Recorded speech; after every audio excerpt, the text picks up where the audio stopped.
Imagine this for a second. A country puts its own head of state on trial for treason, and then, in front of everybody, executes him. In the 17th century, that idea wasn't just radical, it was completely unthinkable. But that's exactly what England did in 1649. So, how on earth did a nation get to the point where it was ready to kill its own king? And this is it, the moment. On a freezing January morning, King Charles I was led out onto a scaffold and beheaded. This was a political earthquake. It sent shockwaves across all of Europe. A king, who was supposed to be appointed by God, was tried and killed for crimes against his very own people. So that's the big question, right? How? How do you go from being loyal subjects of a monarch to being the jury that signs his death warrant? Well, the story doesn't really start with the executioner's axe. It starts in the courtroom. That first step towards the scaffold was the trial itself, something that had never, ever happened before. For the first time in history, a reigning king was put in the dock, forced to answer to the authority of his own parliament. The trial itself was just pure political theater.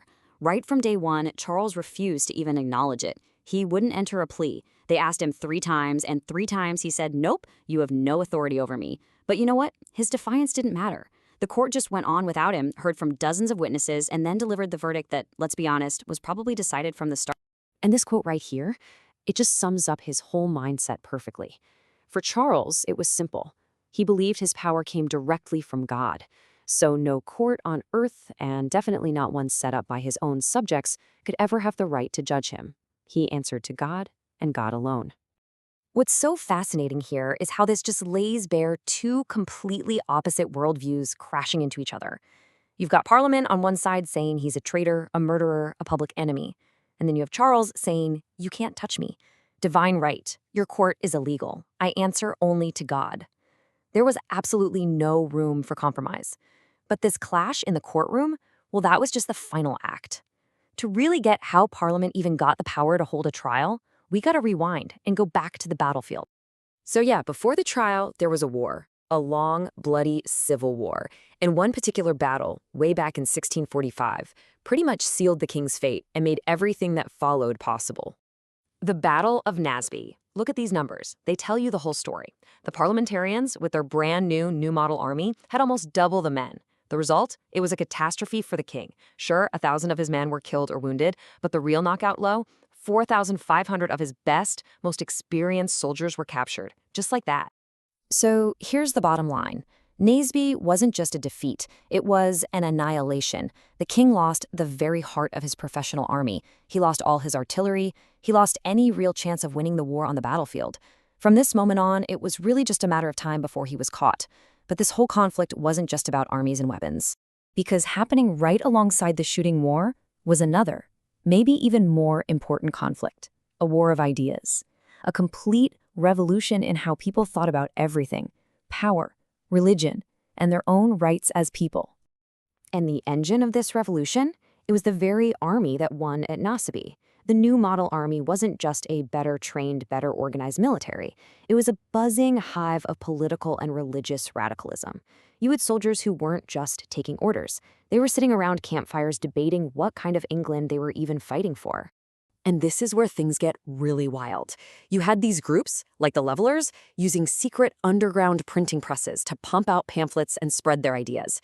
And they were challenging the whole social order, demanding things that sound normal to us now but were revolutionary then, like more people having the right to vote, freedom of religion, equality under the law. All of a sudden, politics wasn't just for rich guys in London anymore. It was being debated in army camps and local pubs.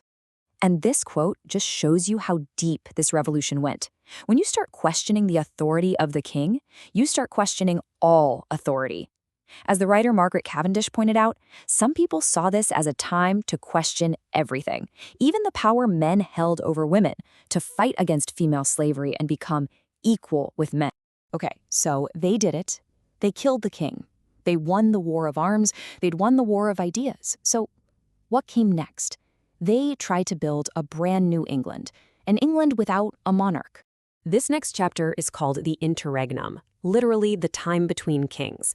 And for a little while, England was a republic, a commonwealth. But it didn't last. It was super unstable. Eventually, the powerful general Oliver Cromwell basically took over as a military dictator. They called him Lord Protector, but he was a king in everything but name. After he died, the whole experiment just kind of fizzled out. And in 1660, the country invited back the son of the very king they had executed just 11 years before.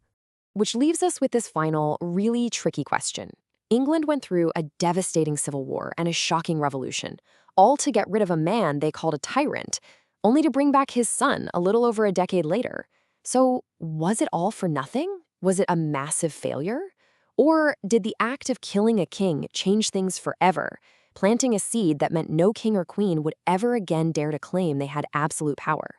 Now that is something to think about.